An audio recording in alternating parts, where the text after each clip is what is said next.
Now on BBC One, on the eve of the launch of a new car from Jaguar, we examine the making of the 40.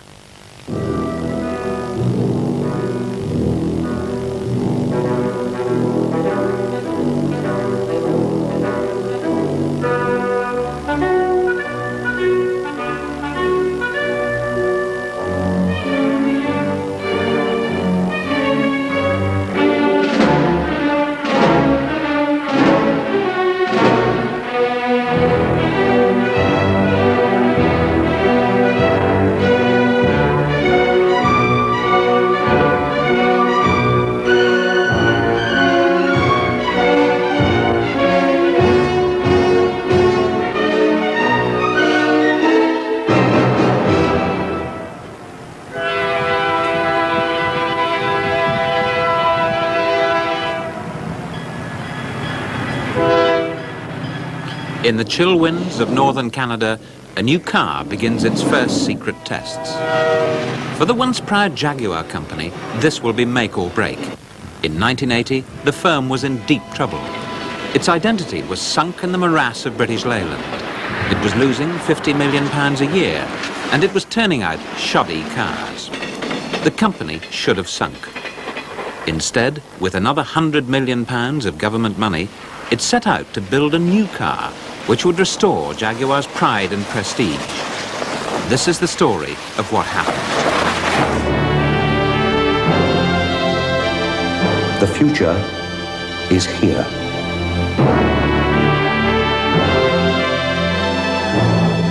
The future is now. This is Coventry a month ago. Jaguar dealers from around the world have their first encounter with the XJ40. 6 years in the making, the brainchild of Chief Executive John Egan. Jaguar was losing a lot of money. People couldn't quite see how we could keep going long enough to bring out a new car. And also there was a lot of discussion as to what kind of new car we should make. Certainly a lot of the advanced technology people were saying, gosh, there won't be any large cars in the future. Nobody's making cars with big engines. And it seemed at the time really quite a big problem for anybody to invest £100 million plus in a car company that was losing £50 million a year, and also into a technology that had an awful lot of uncertainty about it. The key was the American market. In Los Angeles, Jaguars were only selling 50 cars a year in 1980. Yet when other UK manufacturers were pulling out of the States, Egan told his dealers he was here to stay. It was like an evangelist meeting. I'd announced that Jaguar had introduced the round tyre to its North American dealers, and it would raise great cheers, and then the radio aerials that would go up and down, and so on and so forth. And by the time we'd finished, really there was a great deal of energy and noise in the room, and they were cheering, and you'd thought that we'd just launched a new model.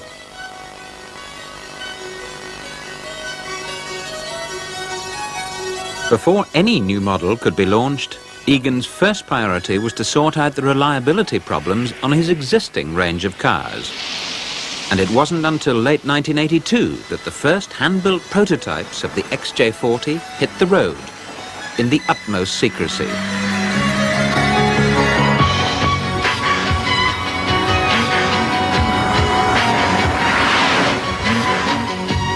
This is March 1983 at Timmins, Ontario, in the subarctic wastes of northern Canada.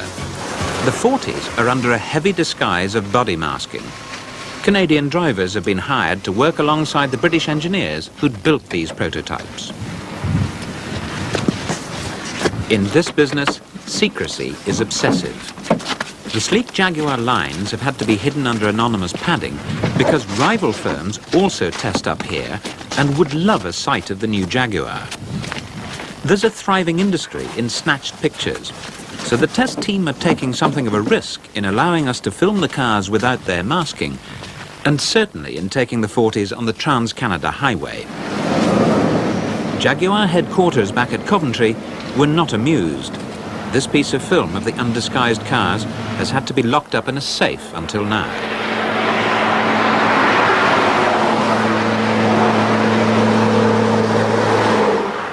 David Lees from Coventry is the engineer running the tests from a support vehicle. Cat litter to Alicat, do you read over? Yes, I read you, David. Yeah, I was wondering if you fancied a bit of lunch soon now. Sounds good, David, but I've got this squeak from my right rear wheel right now. I'm not quite sure what it's about. Okay, I'll perhaps if you could pull over somewhere safely, please, and we'll have a look at it. Roger. Jaguars, even prototype Jaguars running in sub-zero temperatures, are not supposed to squeak. Roar possibly, but not squeak. So every single noise, however tiny, is thoroughly investigated. Had squeaking for the last mile or so, David. Yeah. I don't think it's quite the same thing as with the wheel bearing problem we had. This is what the tests are all about. These cars are entirely new. Not a single nut or bolt is the same as on any previous model, so every component is under the severest scrutiny. Both cars carry a mass of computerized monitoring equipment, and the drivers keep an extensive tape-recorded log of everything that crops up. The fault will be investigated by the backup team at Timmins when the cars return at the end of the day.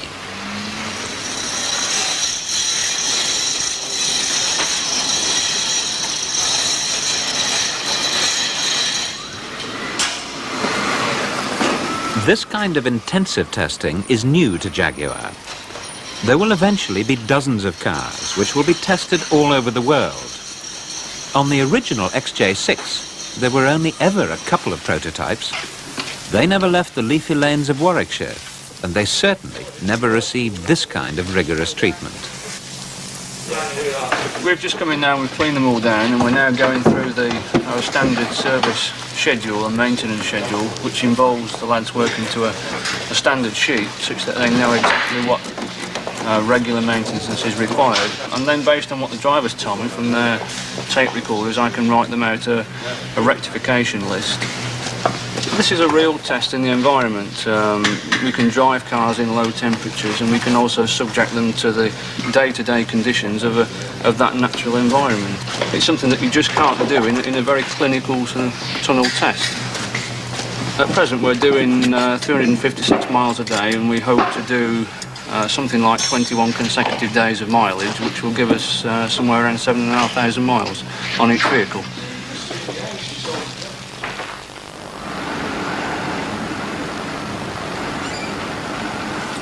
It's 6 a.m. and it's rather cold. The temperature is minus 43 degrees centigrade. The cars are left out every night. Everything will now be tested and must work first time. In conditions like these, the engine may run beautifully, but the car can still be completely immobilized because a door lock is jammed or a windscreen wiper frozen.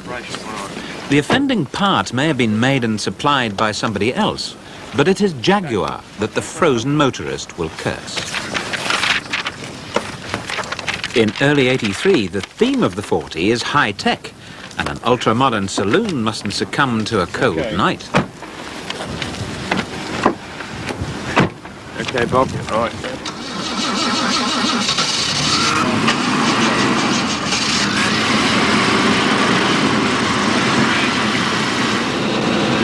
No, what? 30 seconds. Main beam. Yes, front fogs. Okay. Okay. Wiper.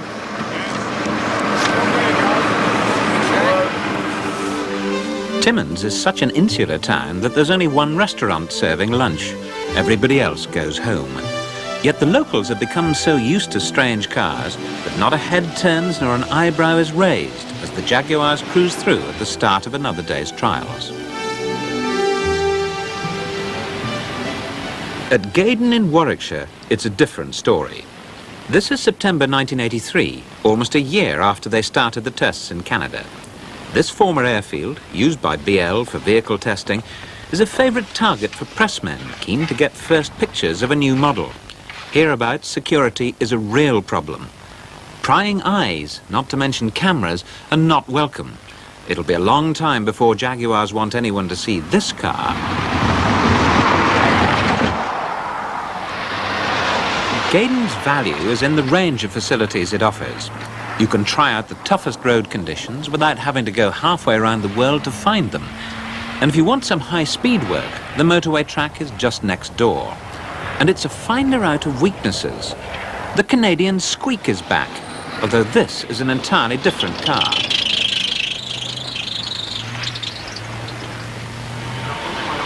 At Brown's Lane in Coventry, Jaguars have paid the ultimate compliment to one of their German competitors. They've pinched a good idea. It's to build a pilot or prototype assembly line to learn how best to make the car. No one in Britain has done anything like this before. Right there. It's bloody tight. Yeah? Every backlight I've done so far, we're getting it tight. We're getting 10 mil down here. And Like that. And I will tell you now that that's as good as any Series 3 you've ever seen. You know, to ask a guy to weld in there and get that perfect square, that's a perfect square. If it calls for something dead square, then somebody's going to go underneath and weld from underneath. You know, whatever. Which is nearly impossible, but you know, nevertheless, something's got to be done. It's the end of 1983, and the top men from Jaguar's various plants around the Midlands are meeting weekly on the new assembly line to iron out production problems. We've got to come up with an engineering situation. But even in the most sophisticated setup, there's still room for a spot of good old-fashioned British working practice.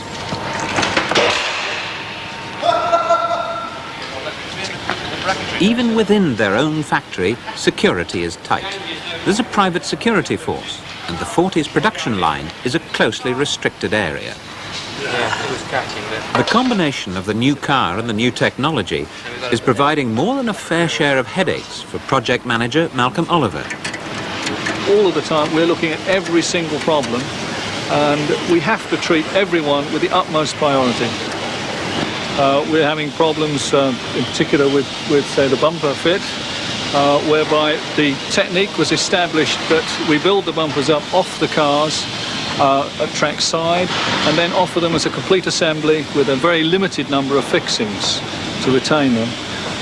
What we have now found is that the guide blocks on the body cannot be assembled properly, and as a result we're having to redesign those. That involves body modifications and new injection mouldings, so a fairly extensive change, which at this stage perhaps might appear to be a very late feature. Not far from Coventry, the Motor Industry Research Association runs an experimental centre. Any manufacturer can test his cars here on the worst surfaces imaginable or on high-speed circuits. The first Jaguars off the pilot assembly line have come here to take a pounding. It's a furious time for trying out cars and components, because at the end of 1983, everyone at Jaguar is expecting Egan to launch the 40 the following October.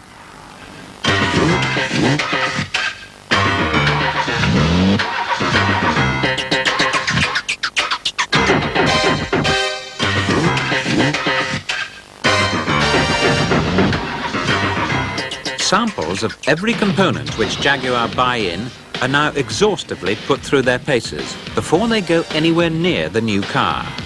If they don't stand up, they go back. It's one of the ways in which Egan has set about restoring Jaguar's tattered reputation for reliability.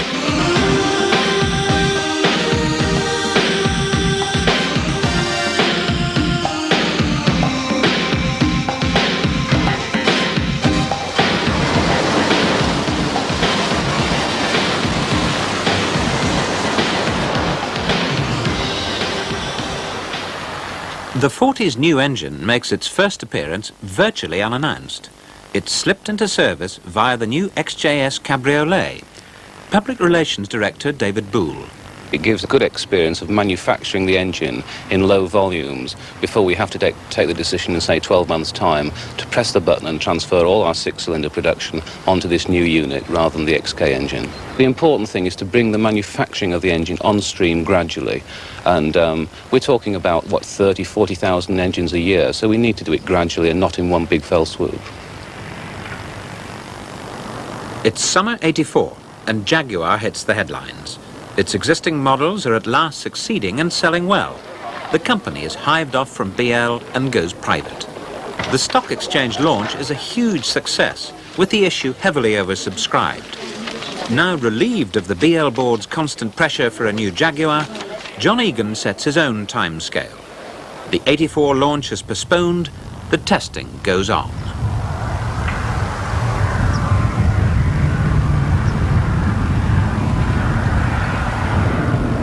New trials get underway in the heat and dust of the Australian outback. More than 1 million miles will be covered on these dirt track roads, each car clocking up over 30,000 miles. The engineers at Browns Lane in Coventry have more feedback than they ever dreamed possible.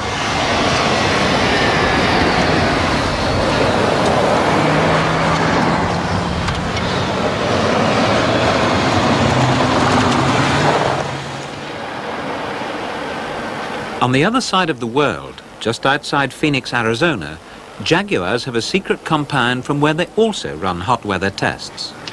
It's June '85 and their program's in full swing, with cars going out onto desert and mountain roads.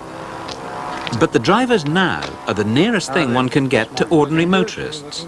None of them are trained mechanics. Good, Rick.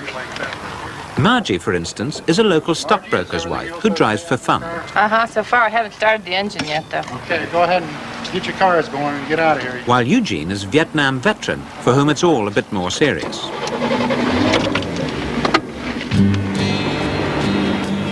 The temperature is in the upper 80s, and it's only 6 in the morning. Early morning riser, I can still feel all your sunlight shine before the dawn. First light and morning feelings got me losing so much sleep I just can't say. It's as different from Timmins, Ontario as you could imagine, but the engineer in charge is still David Lees. We've gone to great lengths to try and conceal the details of this motor car's exterior shape, and we're taking every measure that we think is necessary in order to maintain that security. These are pre-production vehicles. They're made by the manufacturing rather than within the experimental. And in many respects, really, from the camouflage all the way down to the tyres, these cars differ totally from the ones that you knew in Timmins in '83. We've got a cold snap hitting tomorrow. It'll only be about 112 tomorrow, and so you'll have to dress appropriately. But right now it's 90 degrees outside at 9 o'clock. Wow. The high temperature and thin air make this work crucial if the 40 is to meet the strict US fuel regulations. Jaguar are fined $6 million in 1985 for the thirsty performance of their current models. How are your gauges reading, Rick? Gauges are reading good. How about yours? Yeah, mine are real good. What's your gas holding up? I could use a little bit, but we're doing all right. We have two routes that go up into the mountains, one to the northwest, one to the northeast of Phoenix, rising from about 1,450 feet at base to over 7,000 as they crest the mountains. Check out the view out there to the right, Rick. The dirt, the red dirt, pinky color. Now we're busy running up the miles on the basis of about 300 miles per car per shift, 2 shifts a day, 5 days a week. So we're looking at, on each car, probably 600 a day, 3,000 a week.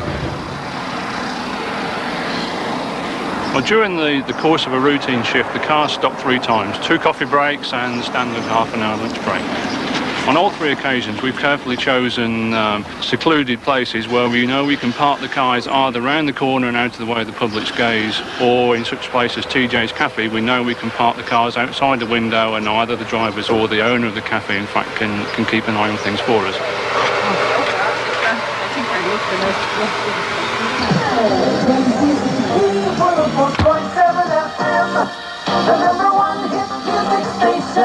KZZP, AM and FM, Mesa, Phoenix. Your friend in the desert. Okay, trade weather. Today, sunny and hot and a high near 112. Tonight, fair and warm, lows near 80. And tomorrow, sunny and breezy at times in the afternoon. Continued hot with a high near 110. A little cooling trend coming our way. Migrant worker, maintenance man. When we come to your town, season again.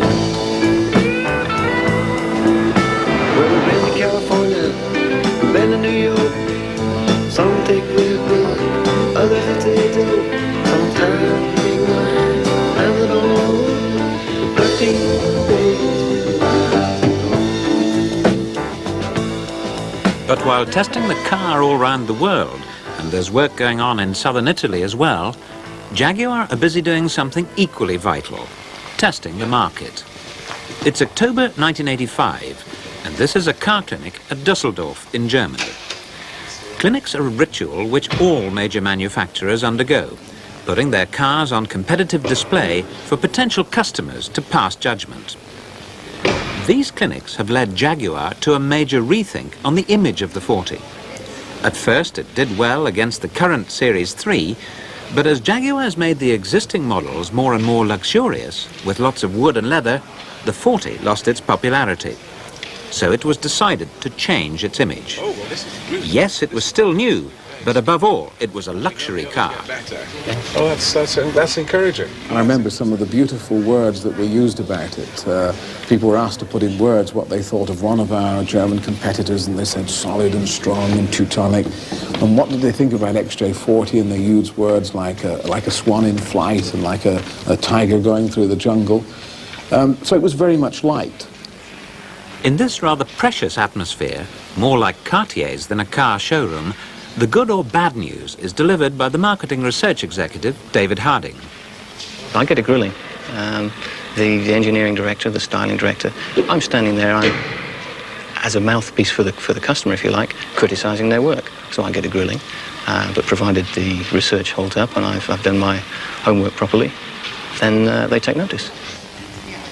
They're only too pleased to take notice this time because the customer, it seems, likes the 40. Mind you, they still like the Series 3, leaving Jaguar with the kind of dilemma most manufacturers would love. How do you launch a new car when the public can't get enough of the existing models? In America, sales have rocketed from 3,000 in 1980 to 7 times that in 1985. Jaguar shares, already riding high on the US stock market, go even higher when the 40 is shown to their US dealers. Egan's decision to stay in America when the rest of BL pulled out has paid off.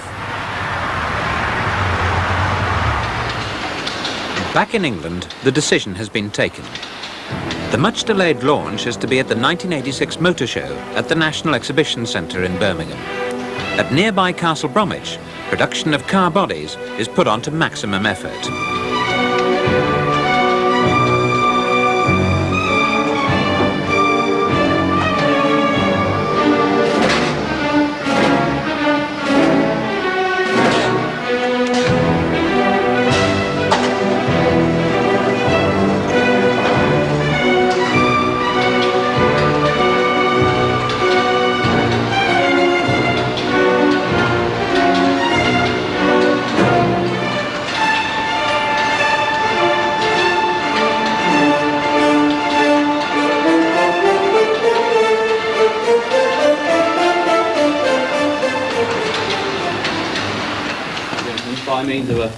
It's now March 1986, and the Motor Show is 7 months away. A launch committee to coordinate marketing and sales is set up, meeting weekly. They decide that the advertising strategy will play heavily on the luxury image, but it won't be called the XJ40 in public. It will be launched under the familiar names of XJ6, Sovereign and Daimler. One of the most interesting things that everybody will see coming out of these visuals is that we can now start to see just how good the car can look. It also gives us some lessons on what we don't want to do, because there are some shots, which we'll see as we go through, which just don't work on XJ40, but which are classically, normally good shots on Series 3. And equally, there are some shots which are bad on Series 3, which look absolutely superb on 40. This is another 3-page ad, this time with a right-hand page teaser. Again, you've seen it before, but it stood up fairly well in the first research, and we're going to progress it through, playing on the brand name, the product name, Sovereign. Today, Britain has a new Sovereign, and that would open up to a double-page spread. The new Sovereign accepted currency throughout the world. Again, for those of you who haven't seen this range of advertisements before, just to make it clear that we're not necessarily going to go for any one of these treatments specifically. Very much the executive sector. Don't tell the chairman what it is, just tell him what it costs. The idea being, if you go into your chairman and you want to buy a new car for £16,000, now somebody said the price is not been displayed too well so far. You can't get more balls out than that one. It's obviously XJ6, executive sector. We're saying the power, it plays on emotions to some extent. The ego, I drive a Jaguar, not a Ford, but the price is within my category of my executive status in my company. The trouble with highly advanced cars is that they still have to be serviced by your local garage. So Jaguars have to train people who then go out to teach the motor mechanics.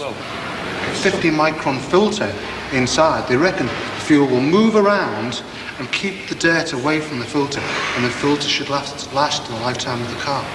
And as well as a service manual, there's a computer to help. We have to consider the dealer's needs for information, for special tools, warranty information, and also because this car is quite complicated, we've seen the need to give him some very specialised computer-based test equipment. That equipment is very new in concept and is quite exciting and gives every dealer in the world a common knowledge level and the same level of expertise, whether he's in Doha, in Bahrain, in Paraguay or in Birmingham, to go up to one of these vehicles and fix the customer's problem quickly, efficiently and scientifically. Disconnect relay. Probe it again.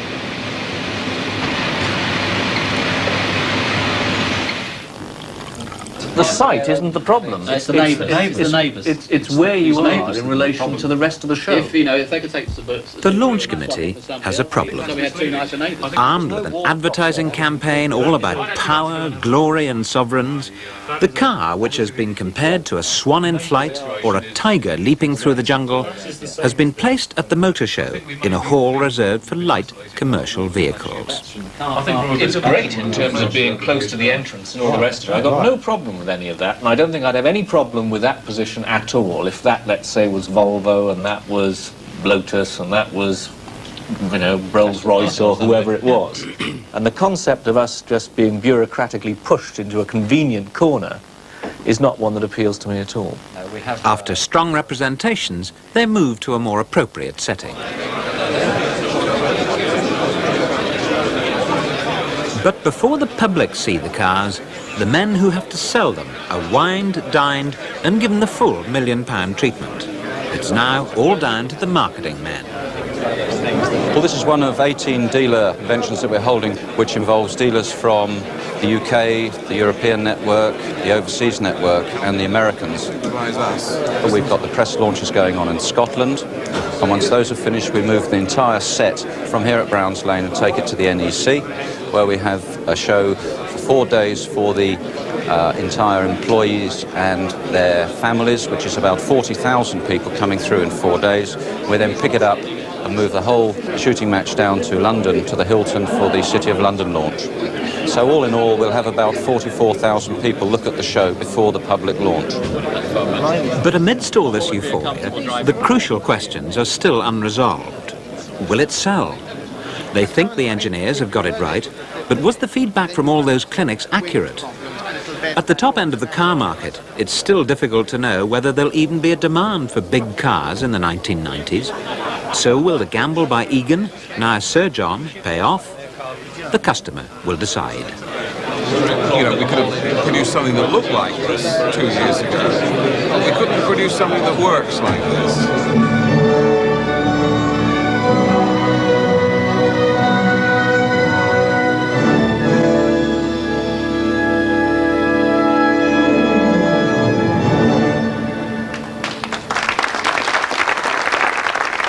But at the end of it all, people did have to make an act of faith. To invest £100 million in a company which had just lost £50 million is an act of faith.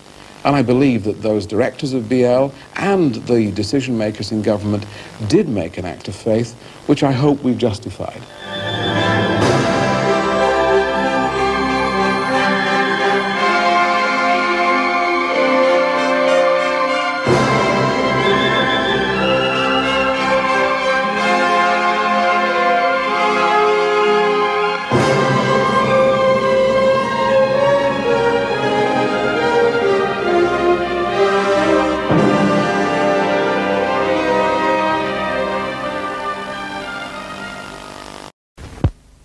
What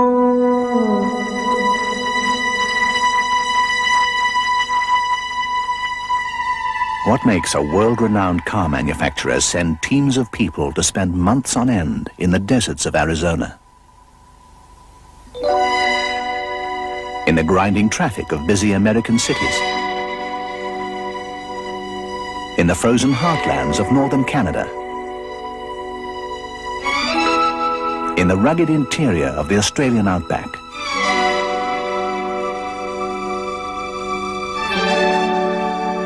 To the top of one of Austria's highest mountains?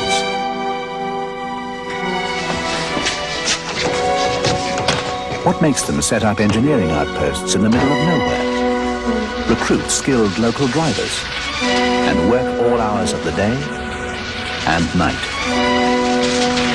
FP19, this is SDV19. How do you read? Catch up with me on the road, over.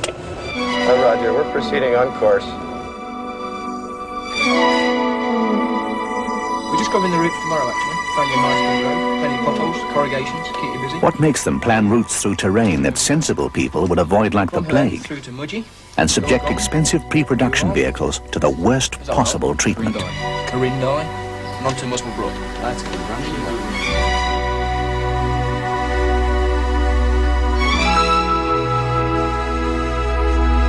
The answer is an ideal. The ideal of a special kind of motoring perfection. A car that knows no frontiers in its appeal to drivers all over the world. A world car from Jaguar.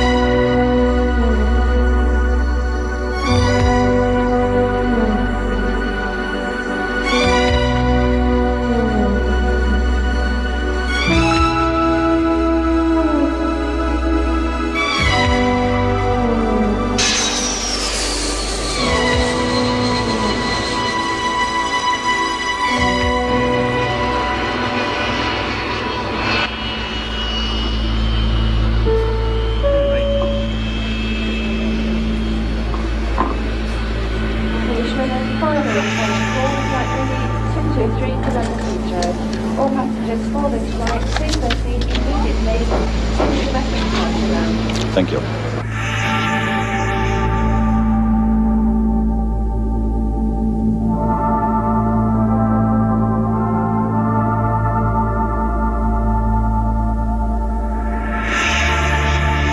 The new Jaguar Sovereign.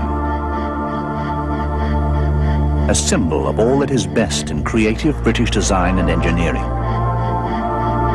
Of unchanging values in a changing world. Of technical brilliance married to traditional craftsmanship. Another legend.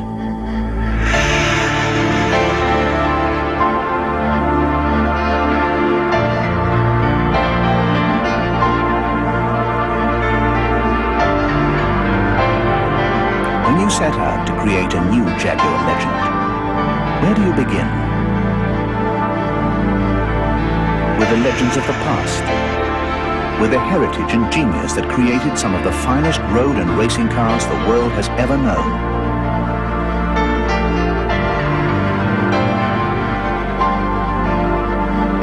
But in reality, you start with the quality that made all those achievements possible. A gift of engineering excellence which is unique. The single overriding factor that makes a Jaguar car a Jaguar. And you begin as well with the car you're to replace. With a car acknowledged as the best in luxury sports saloon motoring. A legend in its own right. You start with instinct. By knowing how every Jaguar car should look. You push your ideas around on paper and in play. Creating elegant lines and finely judged proportions.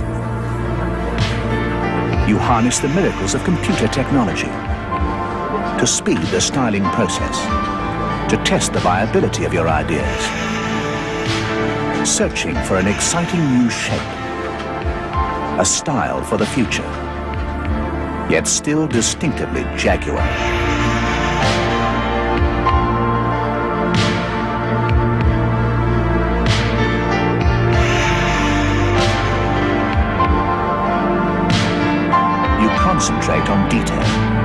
on perfecting everything. Its function, its looks, its fit, its finish.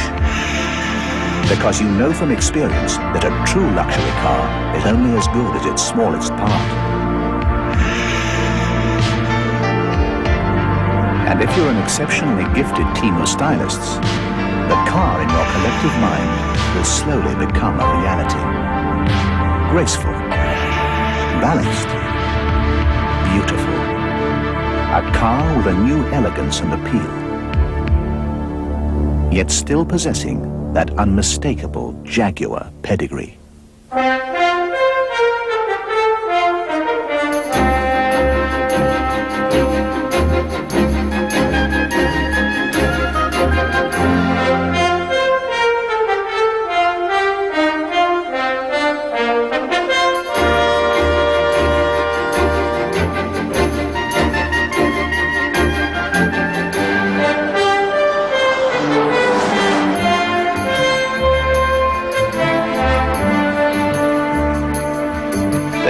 Jaguar Sovereign, the most beautiful car of its kind in the world.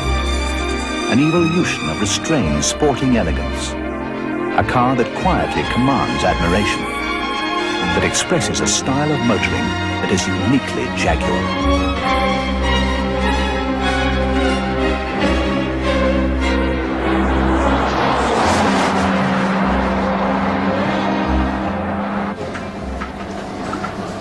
For the new body, you create new power units and put your reputation on the line again, because their predecessor was the daunting XK engine. You combine the individual skills of prototype craftsmen with the power of the computer to engineer units that are lighter to match the lighter body. More efficient, because fuel economy is part of the new world order. You perfect the combustion process in a noisy single-cylinder contraption that develops to become a computer-managed six-cylinder masterpiece.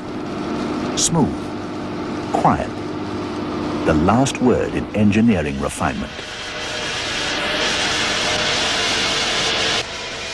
And still you keep on refining to meet worldwide emissions legislation, to gradually improve fuel economy, to prove dependability and durability, and to make sure the engine delivers its full potential of magical Jaguar power. And because you're never completely satisfied, you worry and change and modify, seeking the ultimate in engineering perfection and performance. And just when you're close to being happy with what you've created, you do your best to destroy it. In the crippling heat of southern Italy, you drive flat out for weeks on end on the fastest test track in the world.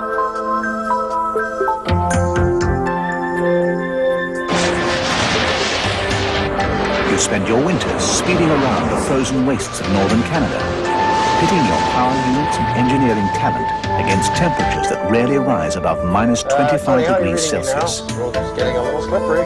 This road's unreal, eh? Well, this road's like Australia. Everyone knows where it is, but nobody goes there. But you go anyway.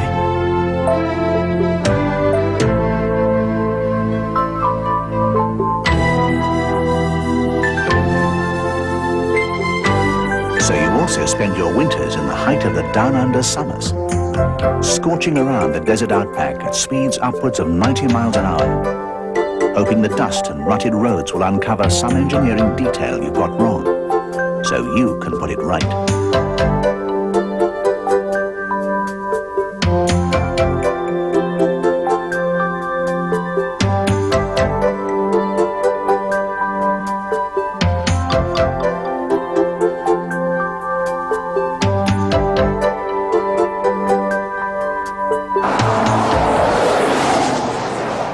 The new Jaguar Sovereign, the aristocrat of unruffled performance motoring. Effortless power, effortless flexibility, sensible economy. Matched with silky smooth 4-speed automatic or 5-speed manual transmissions. A dream of relaxed motoring enjoyment.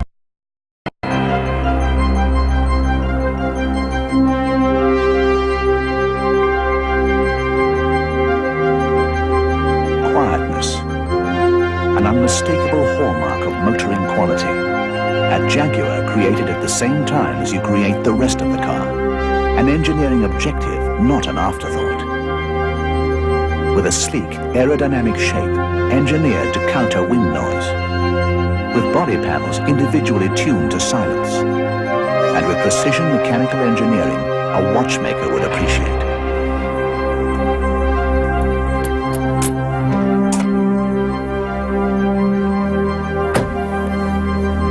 And because nothing is ever left to chance, you monitor everyone else's efforts by just listening.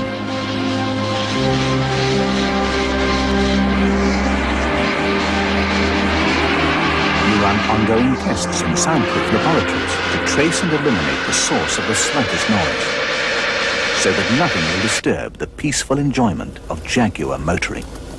Car speed is 30 kph.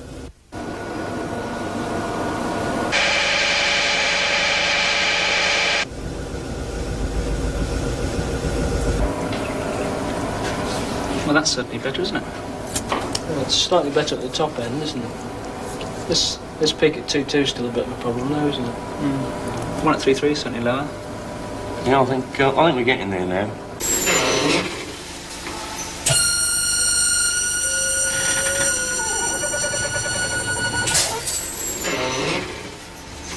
And to go with a new car, you create a new suspension. You go for a radical new design. Because in a lighter car, conventional systems just aren't good enough. And you test your design on rigs that are just as clever and as carefully engineered as the suspension itself. To see how the system works on the road, you devise a test vehicle that's all engine and suspension and not much else.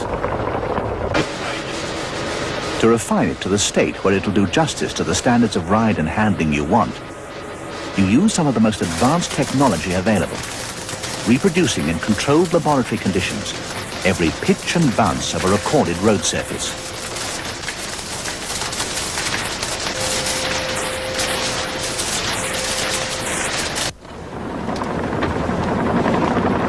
But to really perfect the suspension system, to marry the conflicting demands of a luxury car ride with the sure-footed agility of a sporting thoroughbred, you need special suspension development tracks and engineers who know the qualities they're looking for when they drive.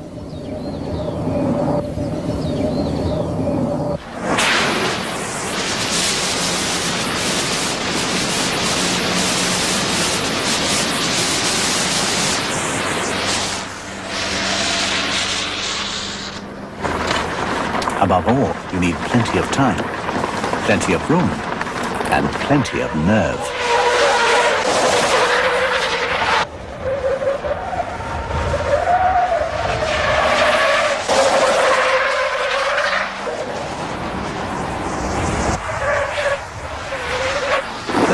Jaguar Sovereign, an unforgettable driving experience.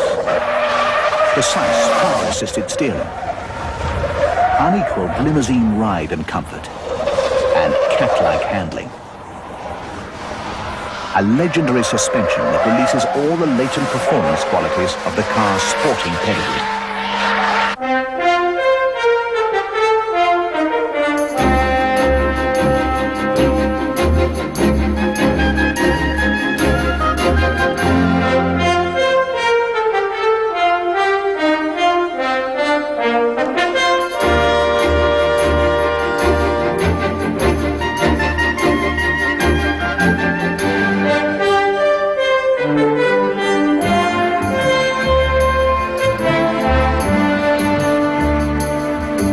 The exhilarating performance of an exciting car, you devise a braking system to stop it quickly.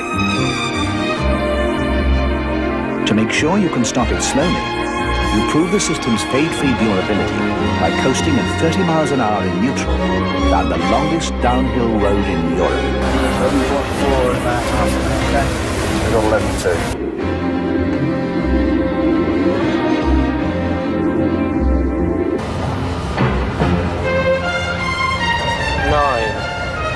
And to stop the car safely, you add the benefits of a sophisticated four-wheel anti-lock system, taming the slipperiest driving conditions without a hint of bad behavior.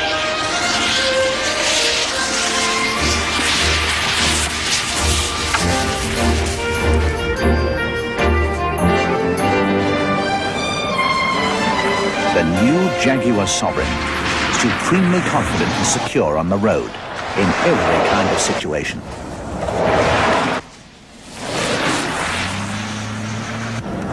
And to enhance its driver appeal still further, you add the unobtrusive benefits of all the latest in-car technology. First, you tackle the car's basic electrical system and create a low-power system that revolutionizes car electrics.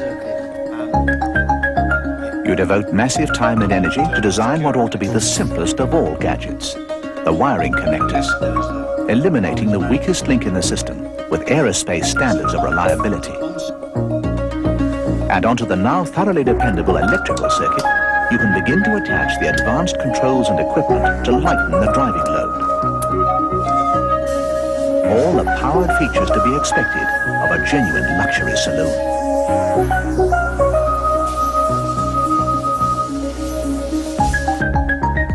You use the in-car technology wisely, harnessing the power of 7 microprocessors to control everything from the engine to the air conditioning, to warm, to inform.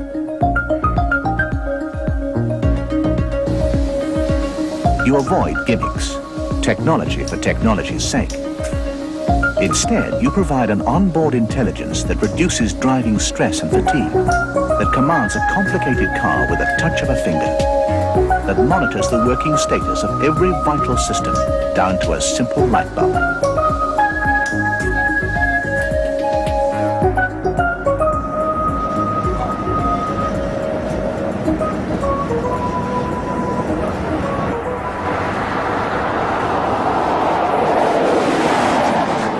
This is where we are with doeskin. I think that is. You take the finest fabrics and furnishings you can find. But this was the offering we had this morning. You add the science of ergonomics to shape the seating and interior layout. You retain a tradition of old-fashioned craftsmanship that other car makers threw out long ago. Double saddle stitching around the console. A love of fine leather. Enhance those shapes. And the patterned luster of real burr walnut. And you create a passenger environment that's unequaled in opulence and comfort. In the factory, you rely on Jaguar people, whatever their job, to help turn your ideas into reality. Without their talents behind you, you know you'd have to settle for second best.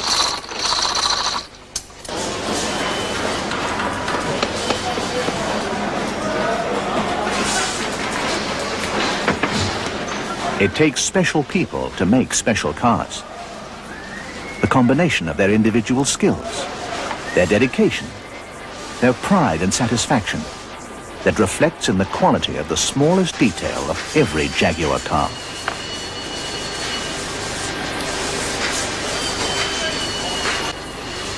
Because every Jaguar is unique, a legend of handmade excellence in its own right, to be coveted and enjoyed as the ultimate expression of sheer motoring perfection.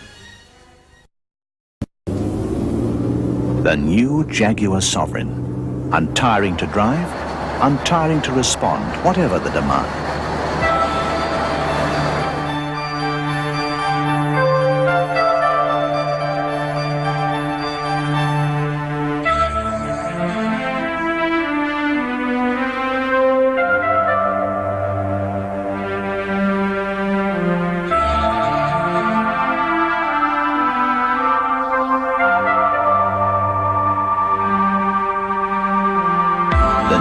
Jaguar Sovereign, a part of a very special lifestyle for people who quietly appreciate the best, are accustomed to the best, and will settle for nothing less.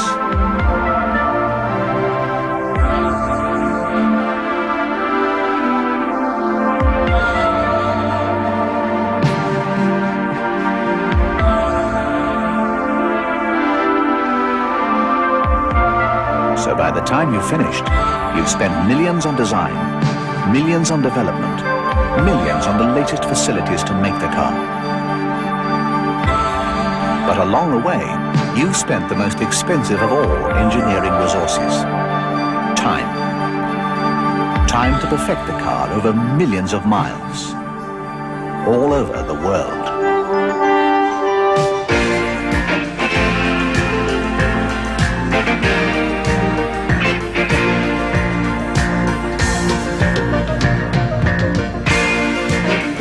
Norman, watch that S-turn there. It's quite slippery going around it, and this road is quite icy, so be careful. Your tires aren't causing any problem at all? No, these tires are very good. Wish the hell I had them.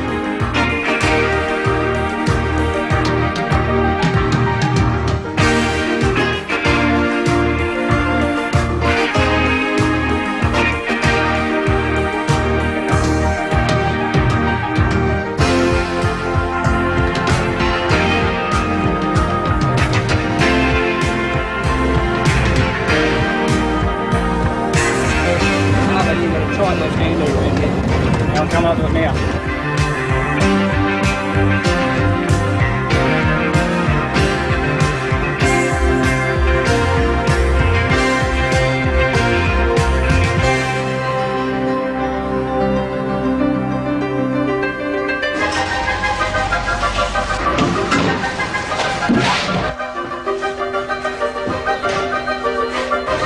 Has anyone done the tyres on this one, Andy? Have you done the tyres? And brakes are okay now. Hey, okay.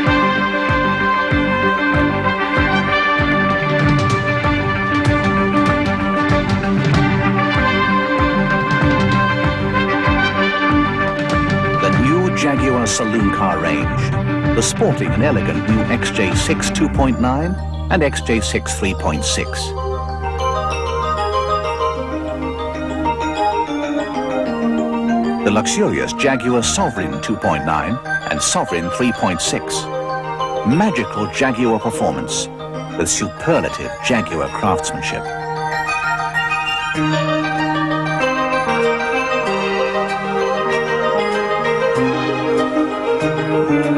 And the exclusive prestige of the Daimler 3.6. Continuing the heritage and the legend of the finest luxury sports saloons in the world. Created in Britain by Jaguar Cars.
The model range from Jaguar for 1990 has involved considerable commitment in product design and refinement.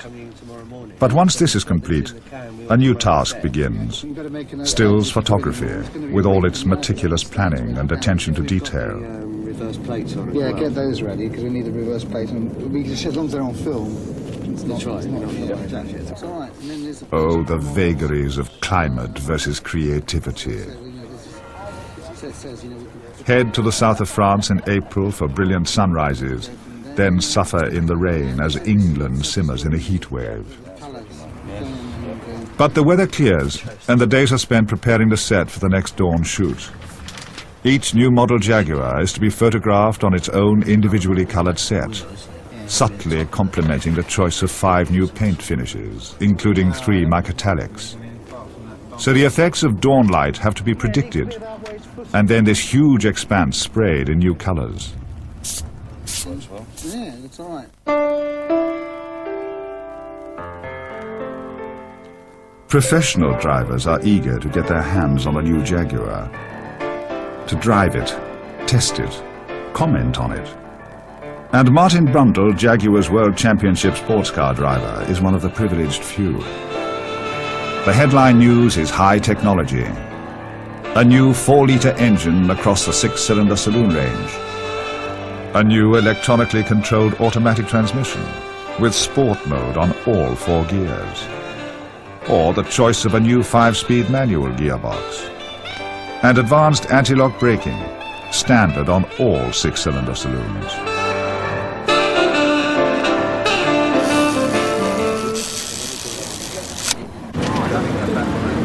Yet equally important for driver and passenger alike are the myriad detailed design changes which have been introduced in direct response to customer feedback. And an essential part of the photographic work is planning the close-ups of these significant improvements. There's a new leather interior in parchment, and some additional color coordination of cabin environments, including headlining, soft-touch fascia and seat belts. The new instruments are cleaner and clearer, traditional Jaguar styling with the high technology hidden from view. And they are now set in a walnut finish surround. Drivers will appreciate the new styling and operational simplicity of the trip computer.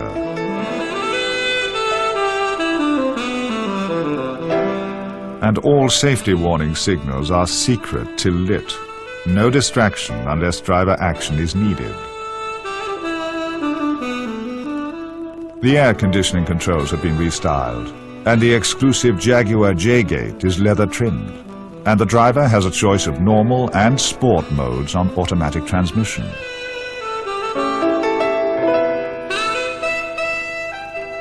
On the new 5-speed manual transmission, the gear lever has been repositioned for ease of shift, with a smoother change and lighter clutch. It does come out, so you don't get the same sort of light again tomorrow. It's a bit dark, but it shows the sunset. Okay. Fence works well. Above the windscreen, illuminated mirrors are concealed in the sun visors. And in the glove box is a boot release switch, so that the boot can be unlocked from inside the car.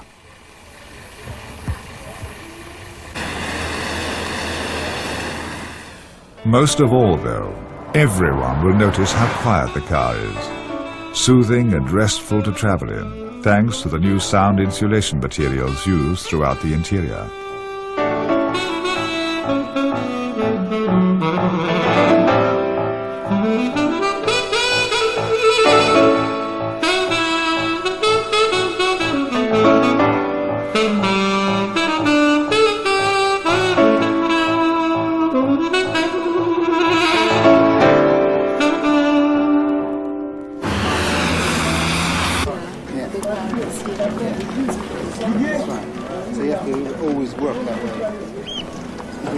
You have to think upside down. Yeah, that's right. It's the other way around, it's difficult.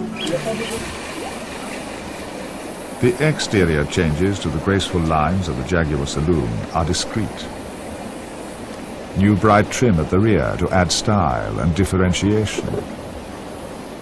One key fits the new door lock and operates all locks, including boots and glove box. And the new design of door handles is easy to open, so they don't break fingernails. The new 4-litre AJ6 engine doesn't look any bigger than the 3.6-litre it replaces, but it delivers a 6% increase in maximum power and a 13% increase in maximum torque. Put that into the context of competitive performance, and the new Jaguar becomes one of the leaders in its class in terms of power and speed. And it's all that torque which is the key to the relaxed, effortless Jaguar driving experience. This new engine also runs on unleaded fuel. But to meet all of today's different emission requirements around the world, these saloons can feature a new catalytic exhaust system. Catalytic exhaust systems remove harmful gases from the exhaust fumes, generating cleaner emissions. The problem is that they can result in performance losses of 10% or more. But the new Jaguar system is low loss. The 4-litre engine fitted with a catalyst exhaust has a power output only 5% less than the non-catalyst version.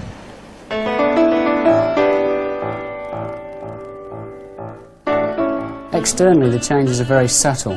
Some more bright work on the back.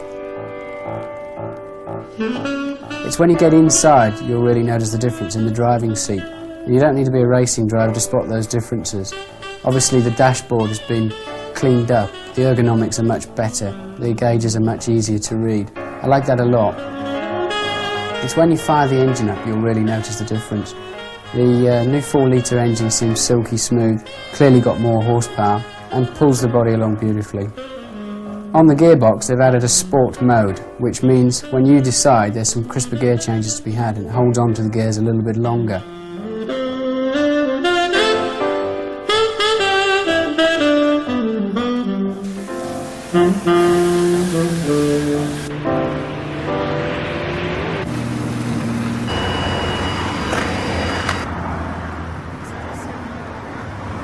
On the ABS it does seem improved. I tried it through the wet tunnels that we went through today. Definitely an improvement.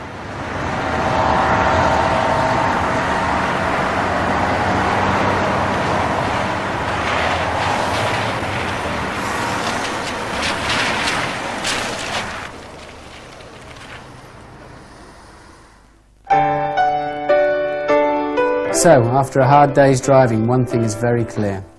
Jaguar have improved an already excellent package. They've clearly listened to sovereign drivers and instigated some changes that make it more pleasurable to drive. But after all, it wasn't such a hard day's driving. It was a supple Jaguar.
Revere tradition.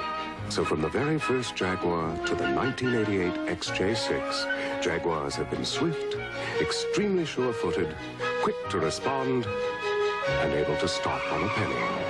And with the warmth of polished wood and rich leather, Jaguars have always been as elegant as a 400-year-old manor house. Jaguar, a blending of art and machine. For the name of your nearest Jaguar dealer. Now, Jaguar's fortunes over the past year have been strongly tied to the fluctuations of the pound against the dollar. Desperately low profits have, of course, led to talk of takeover, with Ford now set to increase their stake to 15%. They're already at 10%. Although Jaguar Sir John Egan says he wants to remain independent, the company is still negotiating with the other major predator, General Motors, so it could develop into a real tug-of-war. Meanwhile, the company is showing here their updated XJ6, and since we saw it at Frankfurt, Chris has had a chance to see just how well it goes.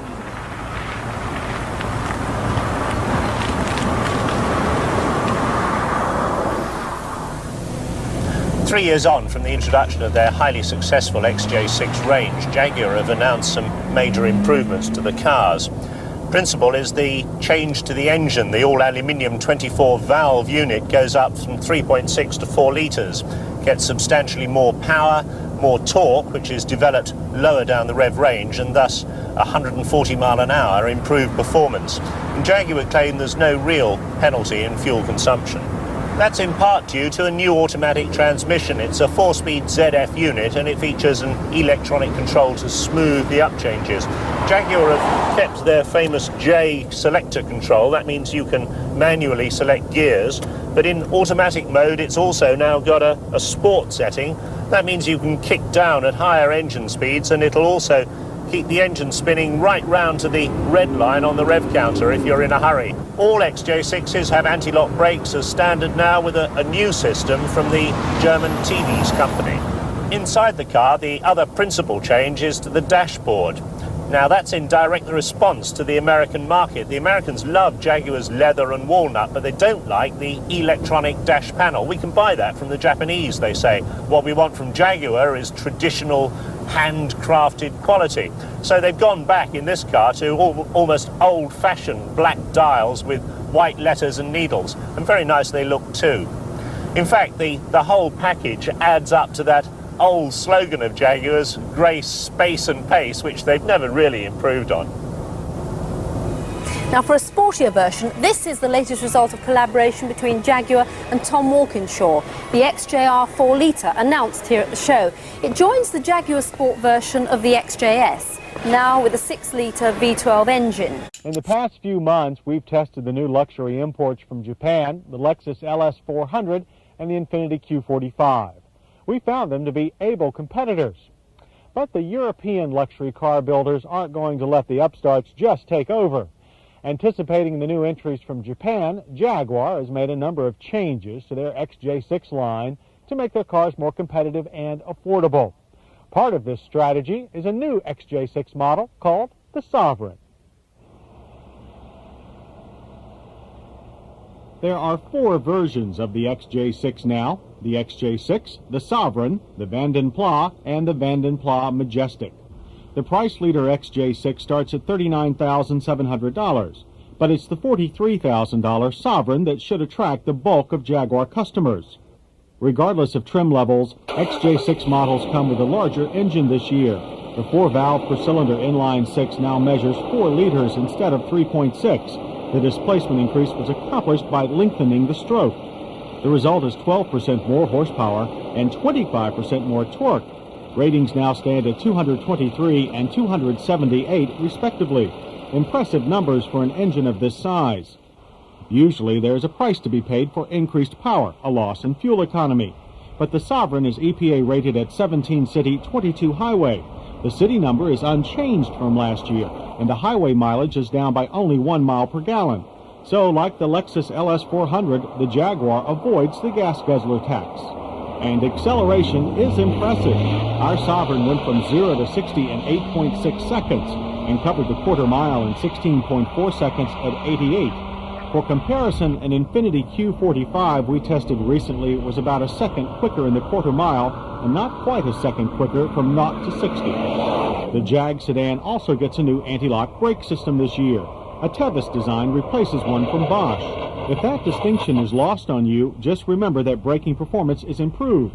Our 90 Sovereign needed only 107 feet on average to stop from 60.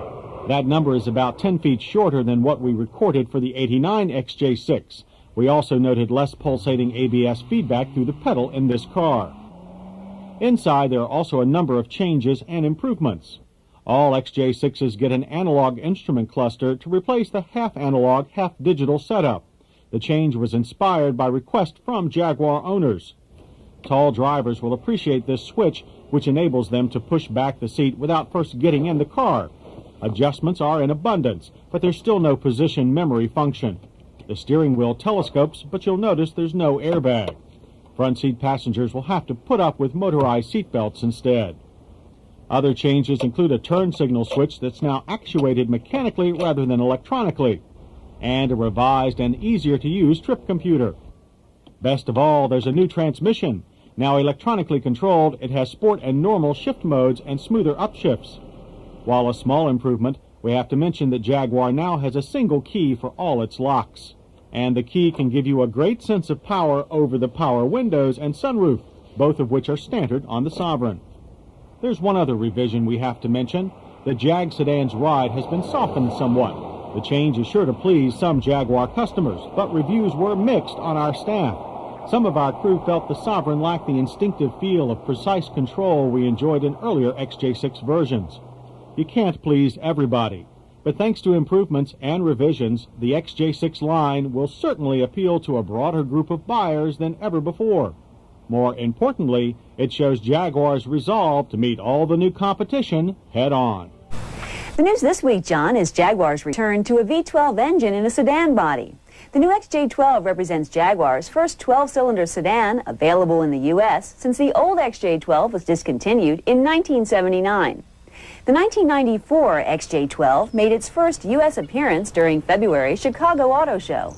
Its elegant body is shared with Jaguar's 6-cylinder cars, and this logo on the trunk is the only exterior hint as to what resides beneath the rear-opening hood, the 6-liter version of Jaguar's legendary V12, which powered the company to victory in both the Daytona and Le Mans 24-hour races in 1988 and 1990. It produces an impressive 301 horsepower and 336 foot-pounds of torque. New hydraulic engine mounts help to isolate engine noise and vibration. Jaguar claims a top speed of 155 miles per hour and a 0 to 60 time of 7.2 seconds. That's over 1.5 seconds quicker than the 1992 XJ6 we tested 18 months ago. But numbers alone don't do justice to the V12's effect on this Jaguar sedan. The V12 engine is what this car needed. The driver can summon its power instantly. It's delivered to the road smoothly, thanks in part to the 4-speed automatic overdrive transmission, which can be shifted manually via its sport mode. But left in the normal setting, shifts are almost undetectable. Aiding the XJ12's smooth, quiet ride are 16-inch Pirelli P4000 60 series tires on forged alloy lattice-type wheels. A 4-wheel anti-lock brake system is standard. The driver faces a full complement of analog gauges and a leather-wrapped steering wheel that contains an airbag. The XJ12's cabin is typical Jaguar luxury, surrounding its occupants with yards of premium leather and lots of wood trim. The wide, comfortable bucket seats feature 12-way power adjustments, plus power lumbar support. But all this Jaguar luxury and smooth, effortless power has its price. In the XJ12's case, $71,750. But Jaguar believes there will be strong demand for its flagship sedan, John, and the company expects the XJ12 to account for 10% of total Jaguar sales this year. Hello, I love you, won't you tell me your name? Hello, I love you, let me jump in your game. Hello, I love you, won't you tell me your name? Hello, I love you, let me jump in your game. Before we take a close look at the XJ12, I want to tell you a little story. Back in the 1980s, when Jaguar was designing this car, the XJ6, they were owned by British Leyland, whose bosses wanted them to use the Rover V8 engine. Now, Jaguar's engineers were horrified, and to scupper what they saw as this heresy, they deliberately designed the engine bay to be too narrow to accept a V-shaped engine. Now, of course, this meant that they also wouldn't be able to use their own V12 engine, but as they felt that such a thirsty monster would have no place in an increasingly green world, it didn't bother them unduly. In 1987, they launched this car with their own range of inline 6-cylinder engines and sat back, pleased that their little scam had worked. The trouble was, it hadn't. You see, as the car hit the streets, BMW and then Mercedes launched the V12 saloons of their own. Jaguar's only response was to keep the old XJ12 going, but by the end of last year, it was getting too long in the tooth to stand up to this Teutonic onslaught. If Jaguar wanted to keep a toehold in the very upper echelons of cardom, they absolutely had to find a way of shoehorning their own V12 into that. And they have, because in an XJ6 body, there now beats a V12 heart. However, here's the question: is the new car as good as the old one? At tickover in the old XJ12, the engine was completely inaudible. But in this one, there's a rumble and, dare I say it, even a slight vibration.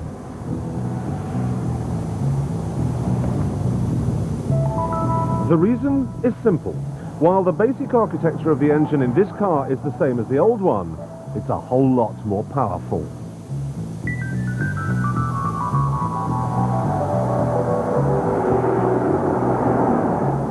It's been enlarged from 5.3 to 6 litres, so that it now pumps out a whopping 318 horsepower.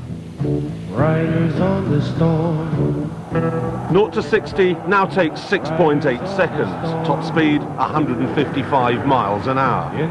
The old XJ12 was all smoothness and serenity, but this one gives you a bit more stuff. Like a dog without a bone and actor on riders on the storm. To get the most out of this car, you need to put the new 4-speed gearbox into its sport mode, put your foot down, and hang on. The engine doesn't hum like it did in the old car, it roars and snarls and growls like it's angry. Let your children play. Okay, so it swallows a gallon of fuel every 15 miles or so, but remember, it's a V12. Ultimate status symbols never come cheap. I mean, you can keep a pet cat for what, 100 quid a year? A pet lion, though, that's a different story. And it not only goes and drinks like a big cat, it handles like one too. They've beefed up the steering, fitted square-shouldered, low-profile tyres and huge, fat alloy wheels. This isn't a limo, it's a sports car. It's thoroughly, thoroughly, thoroughly good fun to drive. Come on, baby, light my fire. Come on, baby, light my fire. Try to set the night on fire. On the motorway or off it, this is nothing like the old XJ12. I tell you, if you think BMWs are sporty, you should take one of these for a spin. However, while I don't mind that some of the old car's silence has been sacrificed in the quest for some punch, I'm saddened a little bit by the interior. It's not that it wants for toys. I mean, you can waft home listening to your CD player with the air conditioning and the cruise control on. It's just that though this leather and wood and cocoon is better than most big car interiors, I don't think it's as good as the old XJ12.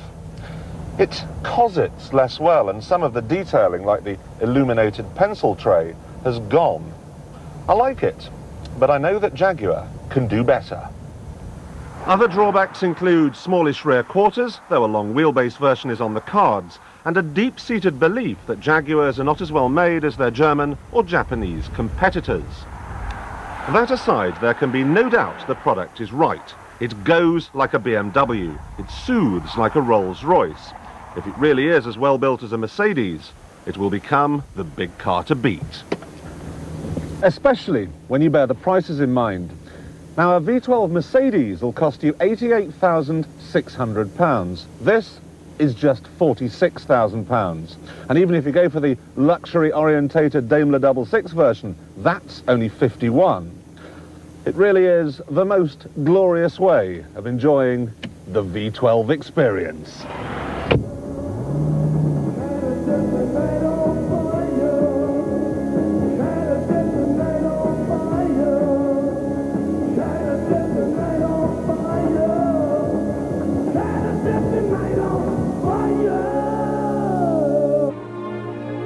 Luxury cars, and there's one name that refuses to go away: Jaguar.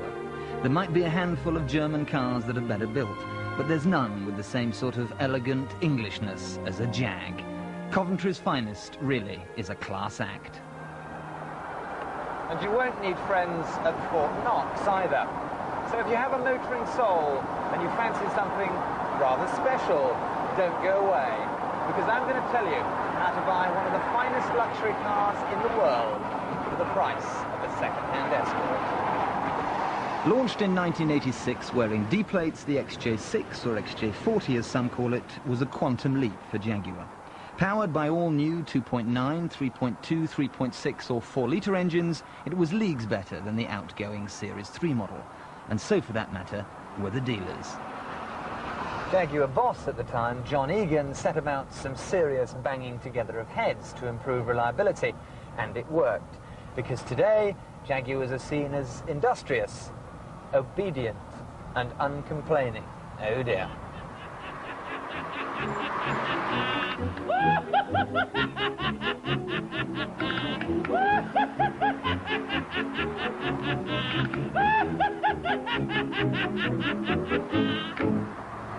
Excuse me, sir.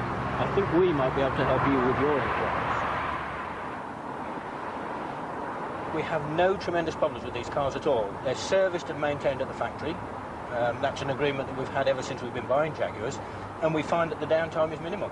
The current sale of Jaguars means that on purchase you get a 3-year unlimited mileage warranty. Now for us that's wonderful, because the miles that we can do, we probably do as many miles in a month as one of your average motorists will do in a year.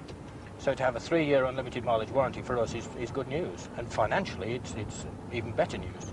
And talking of finance, I mean, you'll sell these cars with holes in the roof and 120,000 miles on. What sort of return do you get? The return is pretty good for the car. As you say, it hasn't got much in the way of holes in the roof, and once the tape is stripped off the side, the car is in very good condition. The interior, as you see now, is exactly the same as what we would call the civilian spec. I think it does everything that we want from it, and as a driver, it's a driver's car. Once you sit in the seat and get used to it, you couldn't ask for anything better.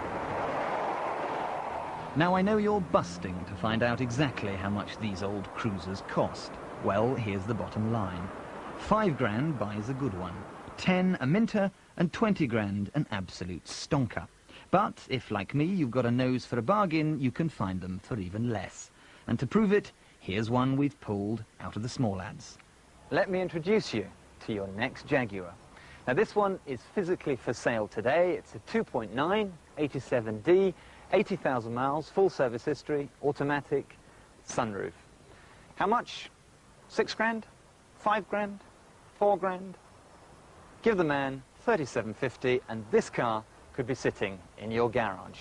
No dents, no scratches, no signs of all those miles. Stick a cherished plate on the front and everybody will think you're the chairman of British Gas.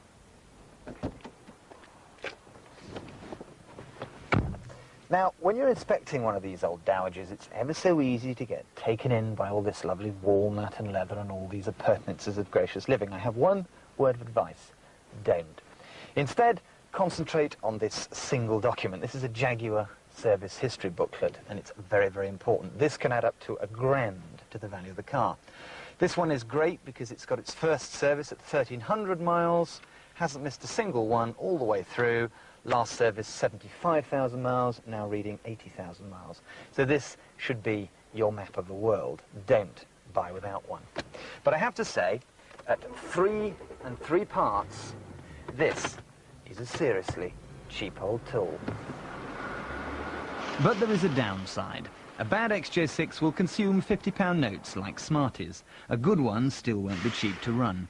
Jaguar dealers are charming people who will cater to your big cat's every need, but at a price. You'll need 2 services a year, 300 quid a hit. Tyres are £100 a corner. Set of shockers, 150. Front suspension overhaul, 200 quid. Now those might sound like big numbers, but you've got to remember, you'll never run a car the size of a Jaguar on halfpennies. But if you look after it, and Jaguar dealers do it best, there's no reason why it shouldn't go around the world several times over. I bought it on the 1st of August 1988. I've had it now for nearly 7 years. I suppose I'm really the only one apart from my daughter who's driven the car. It's been a really lovely car. I've done just over 225,000 miles in it, and it's never let me down. So what sort of problems have you had over those huge miles? I've never had anything especially wrong. I've never really ever looked under the bonnet between services. I never checked the oil or anything. I've got the warning light obviously, but it just never comes up. So you're talking what, original engine? It's original engine. It's the original car in fact. It's just a beautiful example of British workmanship for a change. And would you buy another? I certainly will. So what do you look for? Well, first a couple of Jaguar buying points. Always go for the biggest engine, because that sells best. Never get a manual, always have an automatic, and make sure it's got leather trim, not tweed. Remember, people buy cars for two reasons: to drive and to sell later on. So if you end up with something with a tiny gutless engine, a manual gearbox, and poverty upholstery, then selling it later will be as easy as playing tiddlywinks in a rugby scrum. Mechanically, they're pretty fit. Engine and gearboxes last the course, but rear axles, on the other hand, do not.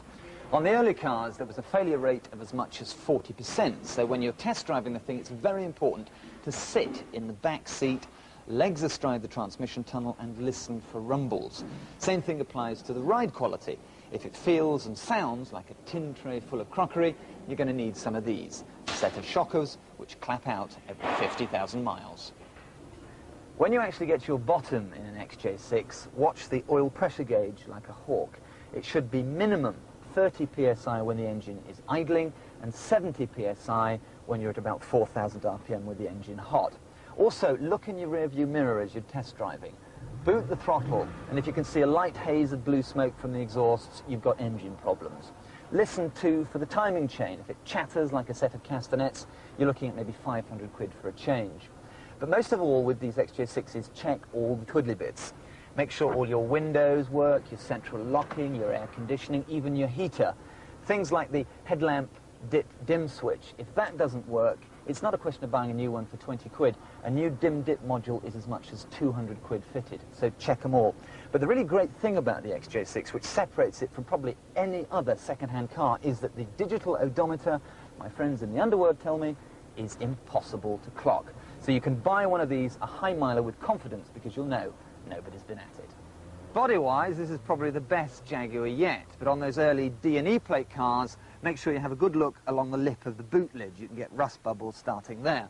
Same story with the rear wheel arch. Look for incipient rust round here, on the dog leg, along the bottom of the doors and the sills.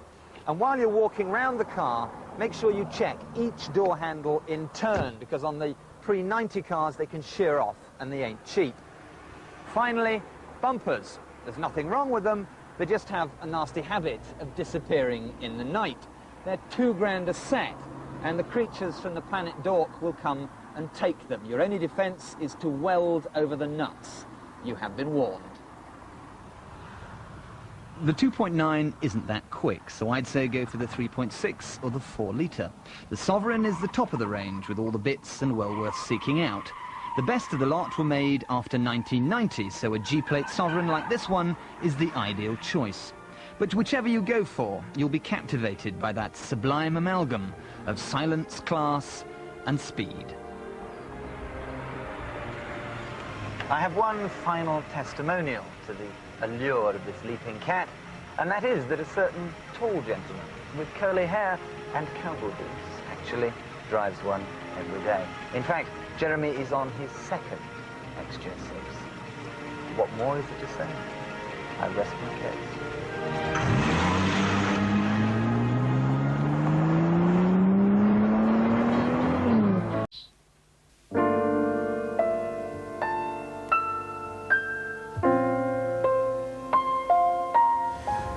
イギリス車の好きな人ってのはね、イギリス車を好きな人ってのはあんまり僕好きな人じゃないの。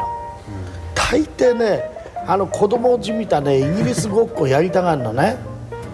なんかディアストーカーなんてかぶってさ、ね、ツイードのハンティングジャケットなんかこう着たりなんかしてね。俺そういうの嫌なんだよね。イギリス人じゃねえのにさ、俺たちはさ。だから目いっぱいイギリス人して見せるっての恥ずかしいじゃん。いやー、のっけから厳しい徳さんのモータリングトーク。今回は英国車の名門ジャガーの真髄に迫る。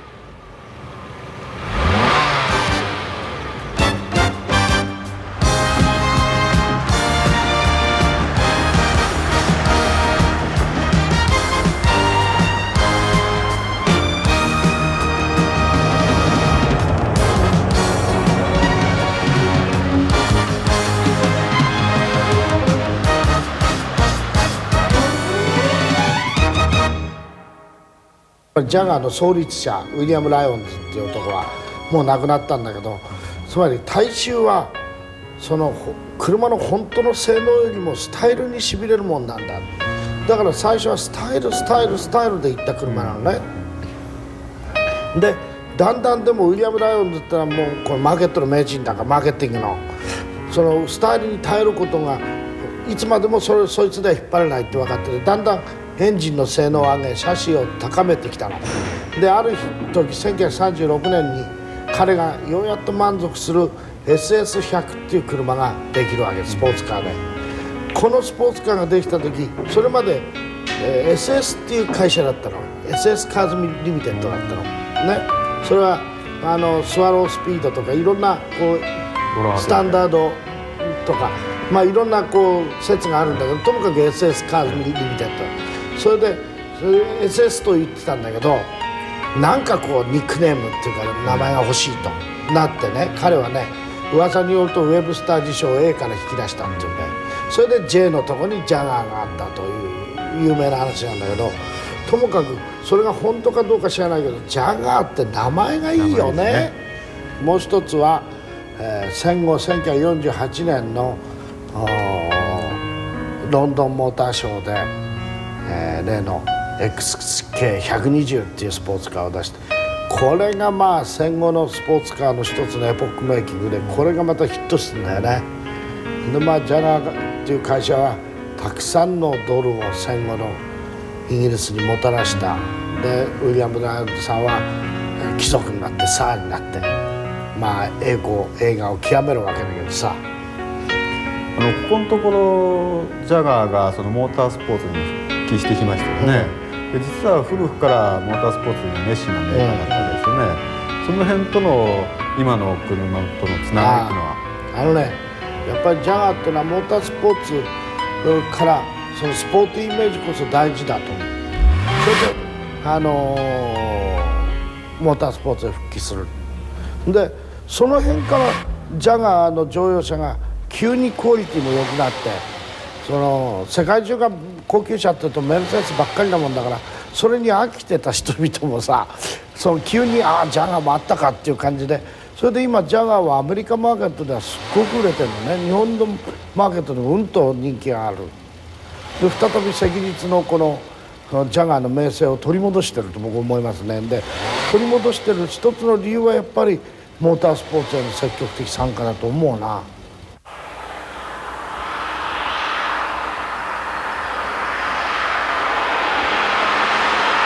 エンジンなんですけども、これフィールそのものは6発で、まあ BM とは、BM とはちょっと違うんだけど、やっぱり6発のいいところが出てて、ただ絶対的なパワーがエミッションコントロールで落とされちゃって残念だなっていう。これは残念だね。220何馬力あるのが180だもんね。それで決してこの車軽い車じゃないからね、せっかくのこうしなやかさは残ってるけど軽快感が消えちゃったのが欲しいな。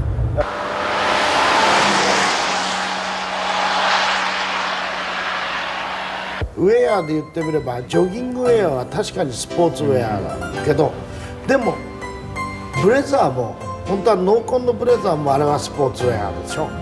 ジャガーっていうのはどっちかっていうとそのノーコンのブレザーにクラブ対応するようなスポーツだと僕は思うね。このジャガーの味っていうのはそのいわゆるヒタヒタヒタって猫がこう歩くような味だからね。これを分かるのはまあ年季がいりますよね。若いまあ読者っていうか我々の読者っていうのはそう若いそうですから、でもねその男っていうのはねこういい趣味をねこう追求したいもんだよね。でやがてはこういい趣味の男になりたいなって、いい女っていう言葉があるけど、そのいい男ってなかなかないじゃないそのいい男っていうかいい大人としてのね、その車としてはジャガーってのは非常に適当だと思うけどね。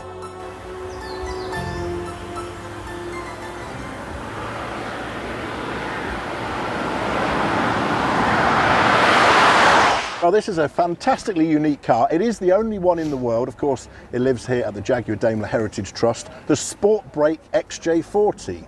But you'll notice that there's another one here, and we'll tell you the story of how and why, with David Marks, of course, who joins me again to talk us through, David, the differences between this and a standard XJ40. I mean, the bodywork is obvious, isn't it? But what have Jaguar actually done here to create this sporting brake? Well, basically, they've, in essence, removed the boot and put a tailgate on. But to do that, they've had to do so much more. So if you open the boot, for example, and raise it up, you'll see inside that the rear bulkhead, which would separate the cabin from the boot, has gone. Yeah. The tank that would sit across the top there is no longer there, and the D-posts that come down have all but disappeared, basically. So the roof has been extended, keeping more or less the same roof height all the way through. And then there have been a lot of strengthening will have had to have gone on above the rear axle and below these carpets here. There's now a fuel tank that spans from about here all the way around to about there, with the battery sitting under there. And in essence, with making bespoke glass, they will have had to revise the rear window door glass and the frame to give it that higher peak, because if you compare it with that one later on, you'll see the differences there with it. The trim has obviously all been completely revised here. The treatment of the rear wheel arches where they're coming in and the trim for that. Seatbelt mounts have been altered and will obviously have to meet a regulation, another reason why the car would take more effort to put into production if that was ever to go by the way. This over carpet here, this is listed and rolled back, covers up the trimmed wooden sections, where this one here is a bifold for the spare wheel, underneath of which is the jacking equipment, etc. The petrol tank runs from around here all the way around there to about here at this point.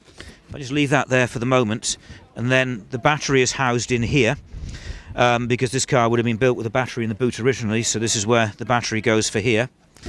There's also, if I just fold this back, here we have a cubby for a warning triangle, so for international travelling and what have you. You have the the triangle in there. Yeah. And then we have a first aid box, which is inside there. And whilst this is nothing to do with user fittings as such, but it's an interesting one which is showing its developmental roots, behind this particular cover here is the rear fuse box. And you can see it's so early in development that the fuse ratings are all written by hand. We have a toolbox on this side, albeit empty, because again all XJ40s came equipped with a toolkit, and that's where the toolkit would sit in this one here. Very nicely made, proper cantilever hinge, with a notice for something there which I can't quite read from here. It's quite a well put together and well thought out car in so many respects. Here I'll go to the front there and I'll show the seats as they drop down as well. So you have this lever here which you'll pull up and the seats will come down. Now these won't quite go all the way down, they are springing, and that just seems to be the nature of them. But if I drop the other side down as well, you get a feel for just how large the capacity can be. For a production purpose, they would certainly need to look at getting that seat to fold down more properly and leave a level bed. But you know, the real time and everything with this is the design. It is the consistency of the design right the way through. It's followed from the front of the car to the back to create truly quite a beautiful vehicle from any angle, which is not always that achievable with an estate car. Absolutely. It's vast in there, isn't it? A really big load space. And you also have the fact that the seats will fold forwards as well, split in a 2 and a 1.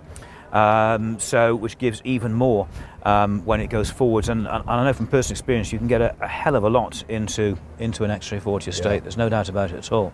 Well, I think it's fair to say, if we drop this tailgate down, David, that this is the factory car, of course, put together by design and engineering at Whitley for Jaguar, and it is a very refined design, a little bit more refined, I would suggest, than this one. David, explain. Right. Well, back in 1989, a very well-respected vehicle designer by the name of Chris Humberston, who dealt with Formula One and other things as well, was commissioned by Mr. John Williams, who ran a number of vehicle dealerships in South and West Yorkshire, etc. And 2 of these were built on XJ40, XJ6 platforms to Chris Humberston's design for Mr. and Mrs. Williams. And then a third one was subsequently built and went straight over to America. And all 3 still survive. This one now runs in the UK. This was Mrs. Williams' car. Mr. Williams' blue car is in France, and the third car is in America. It does exist because it appeared at auction in January of 2023, but has been sold and then disappeared back into the ether once again. And they are two very different takes on the same basic principle. Jaguar's one is a much more homologous and much more smoothly designed car. From the back end, it certainly looks very much more complete and has quite a sleek look to it, etc. This one is far more, you might call, workmanlike in many ways. There's a charming crudeness to the way the boot lid you could finishes. argue that. I mean, it is an unusual fit in that regard, but one could dare say that this is the more practical of the two cars for load carrying. Amongst other things, this car was stretched at the rear. That gap that you see there, that's roughly 6 inches wide, is actually the width at the back of the car has been stretched. So to increase basically the tailgate loading area. If you look at the taper of the rear wing on Jaguar's car, it follows the original basic line of the vehicle. Whereas if you see here, the rear wing is straight. Because what Chris Humberston specified was to actually stretch the rear of the car. Both cars are exactly the same length, the wheelbase is exactly the same. It's simply the last, probably from here to here, the taper which would start to come in has just been brought out. And these wings have been completely remade. When the door is opened, you have these upstands here, and these are all fabricated in metal. This is not glass fibre or plastic, unlike the rear hatch, which is glass fibre. Now, the compromise of that is if you compare the roof lines, is this has much more of a rake to the roof than Jaguar's car that kept basically a consistent roof line going all the way through. So you lose a little bit of vertical load height, but what you do have is a massively wide load space.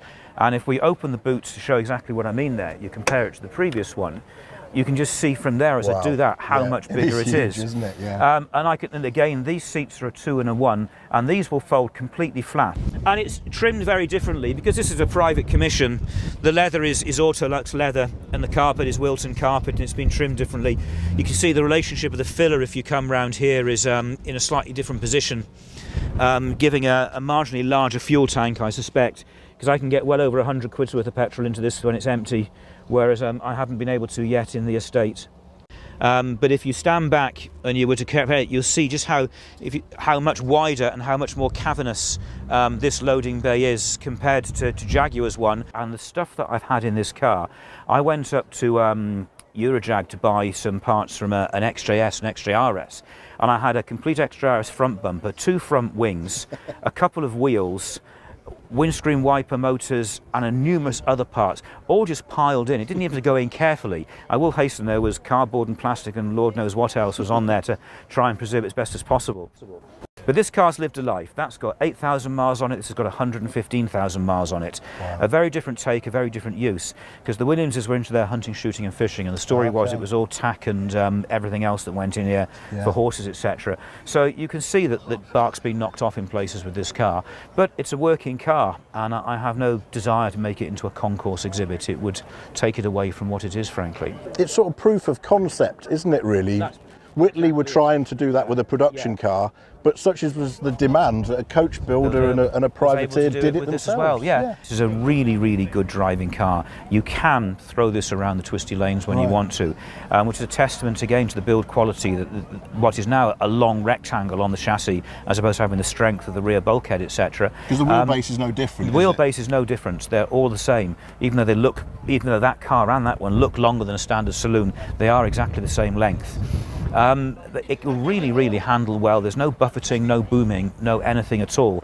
And the heating and ventilation system, which is the original one to the car, is more than capable of keeping up with the extended cabin volume as well. It's no problem whatsoever, hot or cold. So it's quite remarkable. But there are nice little details with this, which have come around this side, which show things that change with them. You've got this chrome detail strip coming down here, and if you look at the equivalent one on the other side there, as Wayne noticed out, there's even like a vertical ovoid hole through which the aerial will actually come up through when the radio's turned on. Nice little neat details like that. And finally, really, is something that does give it some distinction, this car, is that these roof bars, which do give a bit of style to the car itself as well. And they're from a 1980s typical Mercedes station wagon at the time, if you think about the shape of those. And I had to have these off to get the roof repainted, and I contemplated leaving them off, but actually it does lend something to the car. An unnecessary but nice little styling detail. It's there for the style rather than the practicality of sticking something on the roof rack. Because frankly, with this size cabin in there, who needs the roof rack? Absolutely. Well, it's wonderful to have these two cars, David, side by side and compare and contrast differences between the two. The refined bodywork there of the factory effort out of Whitley, and of course the Humberston here with its extra width and its extra utilitarian practicalness. That's a word. Brilliant to see these cars together here at the Jaguar Daimler Heritage Trust and Jaguar Breakfast Meet. And of course you'll be following more of the articles on these cars in Jaguar Enthusiast magazine.